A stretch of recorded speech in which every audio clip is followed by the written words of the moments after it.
So, hello everyone. Welcome to Vision Economics Academy. This is Shivankar sir.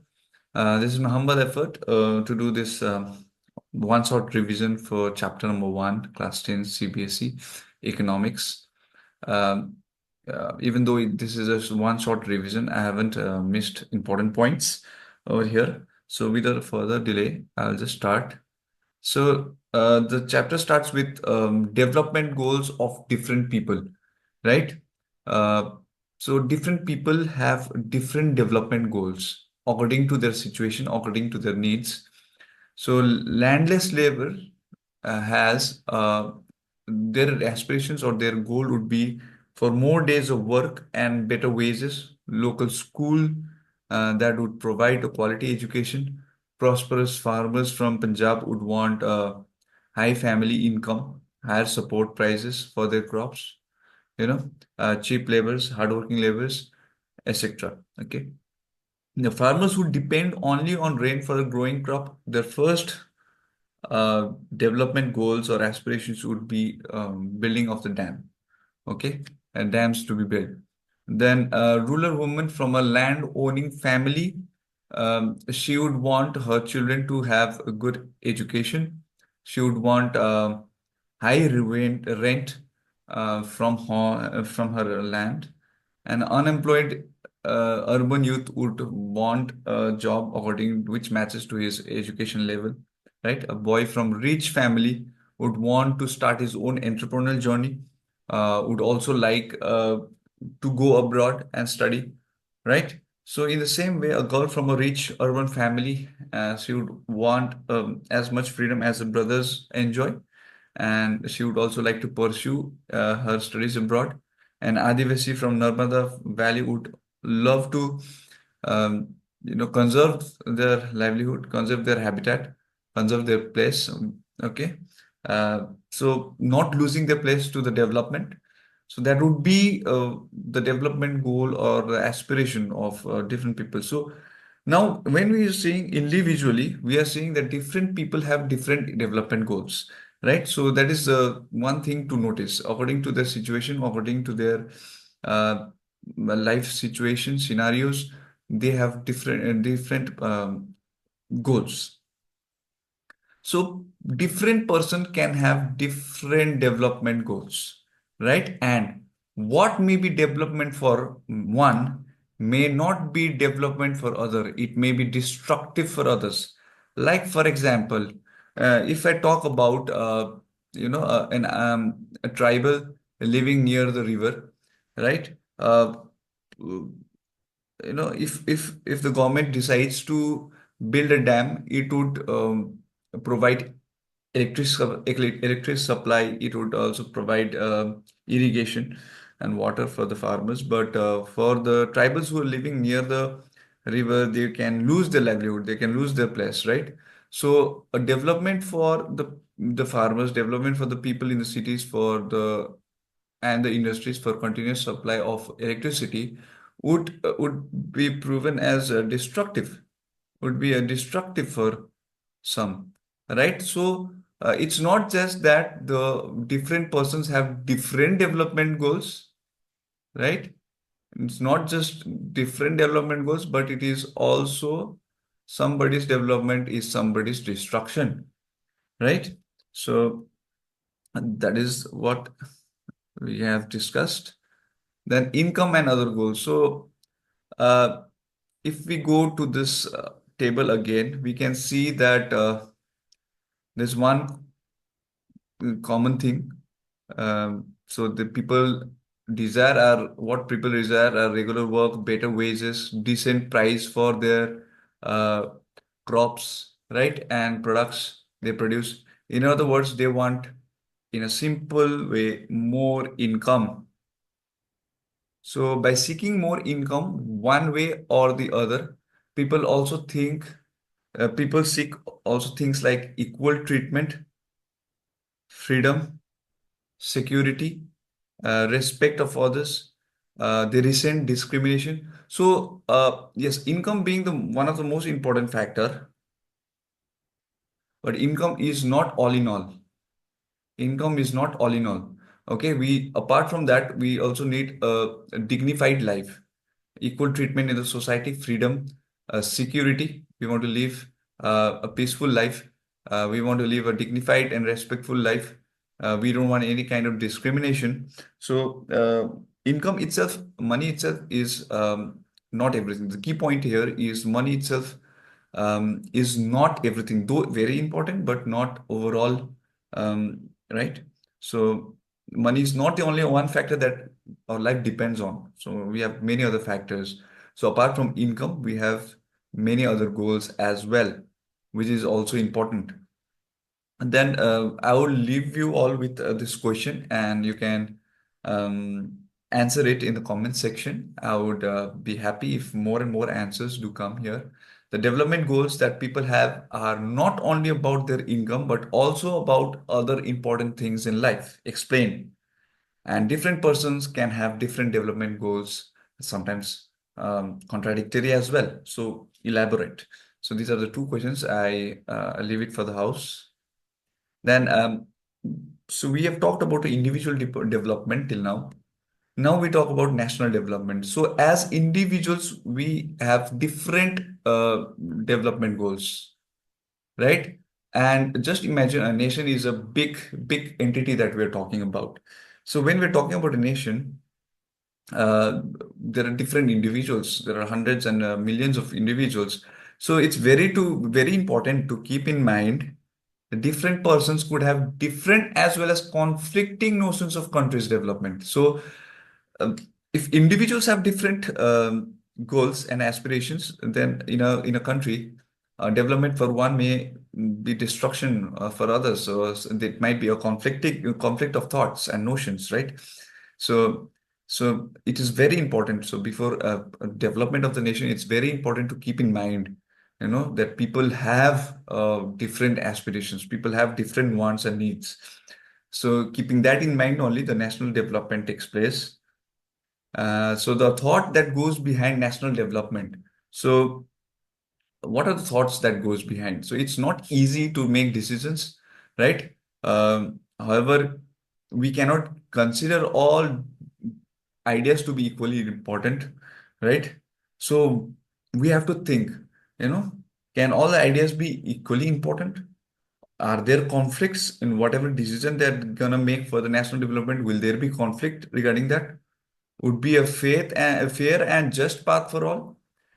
Would it not cause harm to anyone, right? What would you know? Is there a better way of doing the same thing to provide the same things? Would there be a better way? And would it benefit a large number of people or only a small group of people? So the majority of the people should also be benefiting, right? So uh, large number of people, whether they are getting benefited or not. So that's also one of the key aspects that has to be thought uh, before any national development project. So how to compare different countries or states? You might ask, as if development can mean different things. How can some countries that are generally called developed and underdeveloped? So there are different indicators, as there are different factors that determine development. So how do we consider some countries as developed and some countries as underdeveloped? So there are few key aspects that we take in to compare the level of development. Different parameters are there. Okay. So income is one of the main indicator. Greater income would mean greater development. Almost all the developed countries in the world have higher income bracket, higher per capita income. Now, what's the income of the country is the income of all the residents of the country. So the total income of the country is income of all the residents aggregated, right? Total of all income of the residents of the country, right? Now, however, for comparison between countries, total income is not such an useful measure. So the total income, as I said, is the total income of all the residents. So it does not show us how much the individual earn or what is the income per capita. So we also look into average income. Okay, that is total income divided by the population, right? And that gives us average income, or it is also known as per capita income. So according to the World Development Report, countries with per capita income of US $49,300 per annum per year, that is, okay, per year. If the per capita income is 49,300 US dollars, that can be considered as high income or rich countries. And country with per capita income of less than 2,500 US dollars per annum or per year is considered as low income countries. India with $6,700 dollars US dollars per annum is a lower middle income country. So we can see that India is one of the top five as per the economy is concerned. Uh, the size and volume of the economy is concerned. But if we see the average income of India, it belongs to lower middle income country. So what we can know from here is like it's not the total income, it's not just the average income. Even average income will not give us a total picture about development. So what has been developed recently to see the actual picture, the average height disparities, okay? As we study in statistics also, the mean height or mid is affected by extreme values.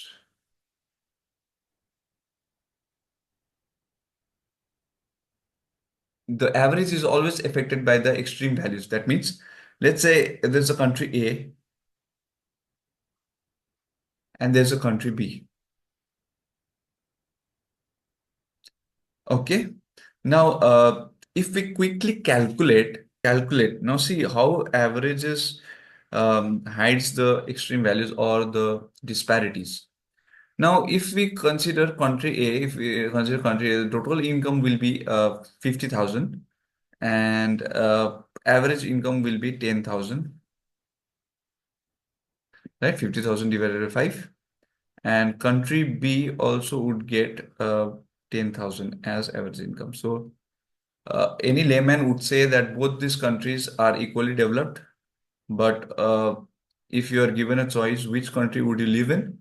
You would always live in country A, because country A has more equal distribution of income rather than country B. Country B has huge disparity, right? We would always choose country A to live in, country A to live in, even though their average is same. So average is hiding the disparity over here in country B. Okay. Uh, the same way, this diagram describes country with no rich, no poor, then is country which is equal, all sitting in their chairs, and a country with disparity, one rich person is occupying 4 chairs, and the rest four are occupying only 2 chairs. So this is a level of disparity depicted in this picture. Okay. Uh, then So income, total income is also not all in all criteria, though important. Let me not be mistaken. Okay, though it is very important, it's not the only indicator. So it's not the indicator that can give us the full understanding, the full picture of it. So income and other criteria. What are the other criterias? Just like individual income, for individual, we know the income alone is not the goal. Security, respect, and other things also do matter. Similarly, for a country or region, there are other attributes as well. So, to understand this, we will look into an example from the table number 1.3, where we have these three states. Haryana, whose per capita income is the highest, that is 2,36,000. And Kerala has 2,04,000, and Bihar has 40,000. So according to per capita income, if you see, we can say the Haryana is much developed, right? But if you see other attributes like infant mortality rate, that is that is infant mortality rate. So per thousand live births, per thousand live births, before the children attain the age of 130 has the possibility of dying. So, okay, which is a very high number. Just imagine how much of love and affection parents have towards the children, and losing one child is not a small thing, right? It's a big emotional uh, blow to anyone, any human. So, not just the human, even the animals, right? For that matter. So, Haryana has infant mortality rate of 30. That is 30%, 30 children die before they reach the age of 1. Kerala has very low, that is 7, which is very good. BR has the highest. Literacy rate also, if you can see, Kerala is doing well. Second is Haryana among these three, and BR is 62.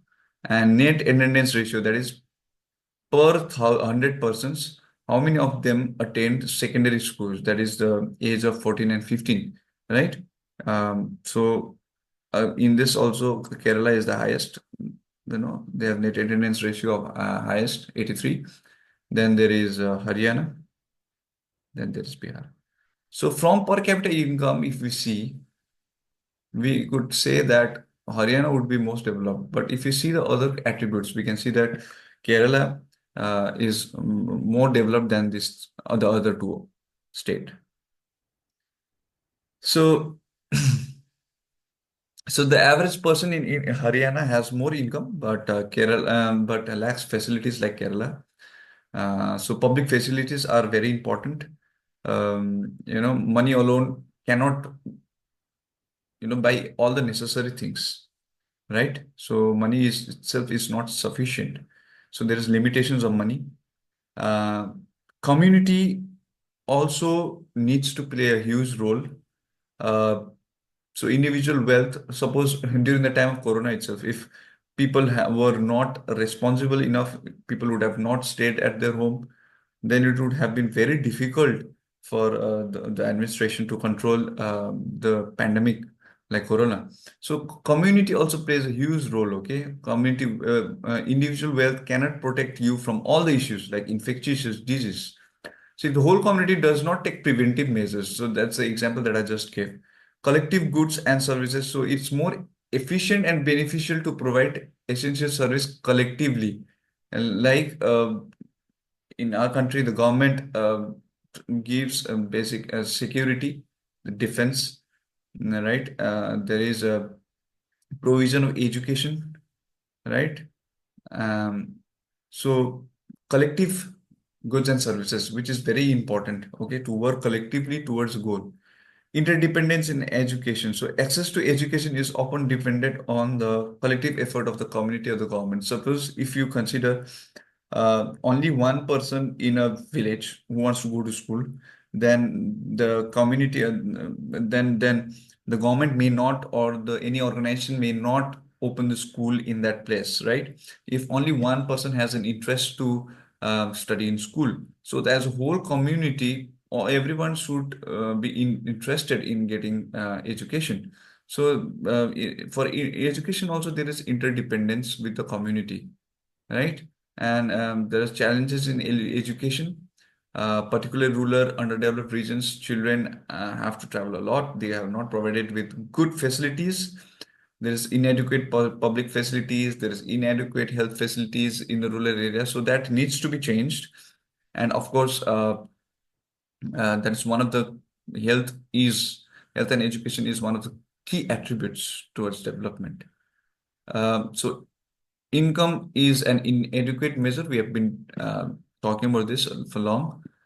Need for additional indicators there, yes. So there are additional indicators like health, education, which are crucial for measuring development effectively. Health and education is another key indicator. Okay. So over the past decade, it has gained more importance. Human Development Report, that is Human Development Index report, HDI report, and that is published by UNDP. It's an international organization, right? Compares countries based on education level, health status, per capita income. So more than not just the income, but other factors are also looked into.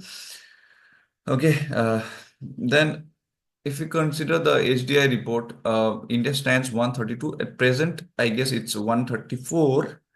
Okay, then it's behind Sri Lanka.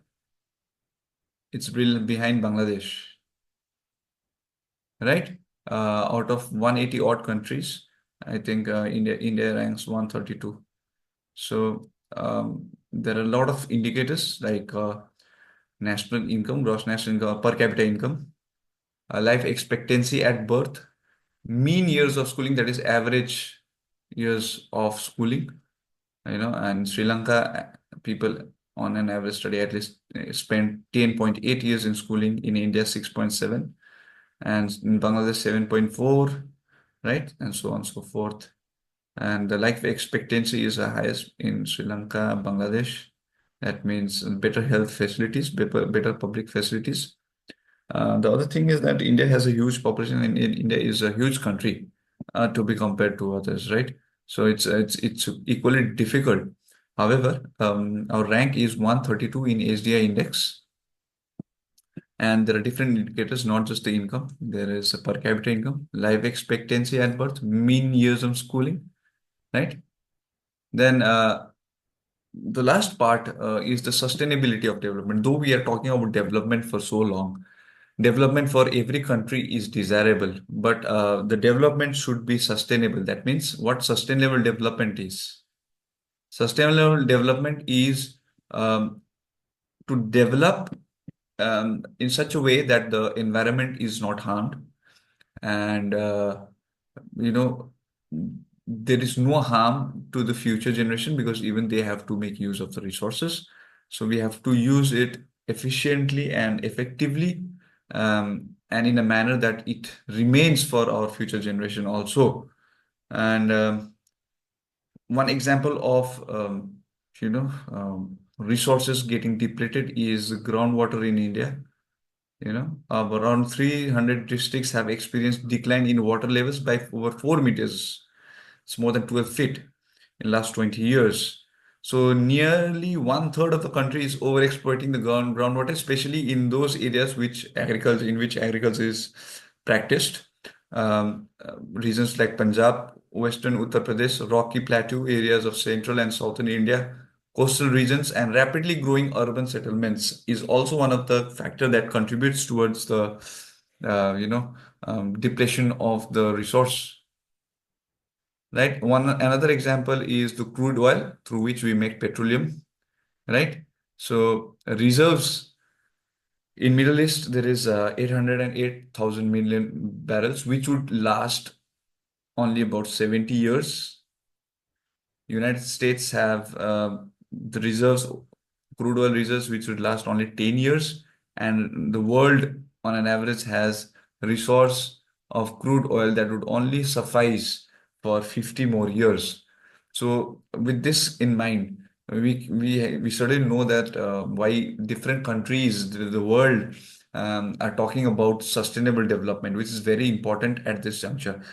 People need to be educated. People need to be educated. People need to understand the importance of nature and environment, right? There is a global impact of environmental degradation across nation, and if there is one nation creating pollution, or one person harming the environment, it does not mean that it will harm that particular country or that person itself. So it's across a nation. It does not look at the nation or the boundary. So the future of all nation and people are interconnected. So there's a there's need of collective impact that needs to be made in the front of environment conservation.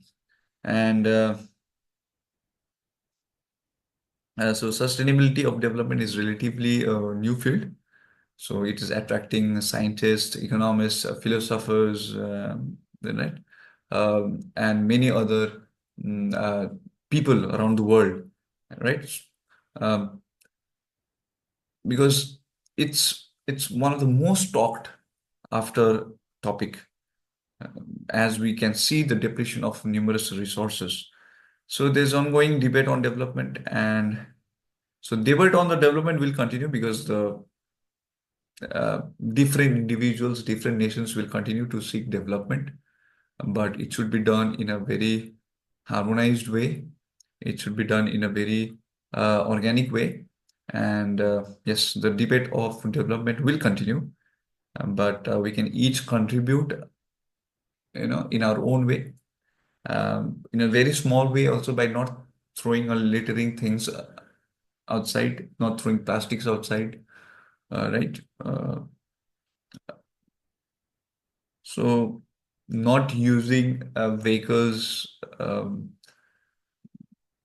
without any discretion. So using of public transport, um, less uses of plastic, right? Throwing the garbage and assembling at the right place, and so all these things do help, and we are not the only um, organism that is living here. So all these things are important, right?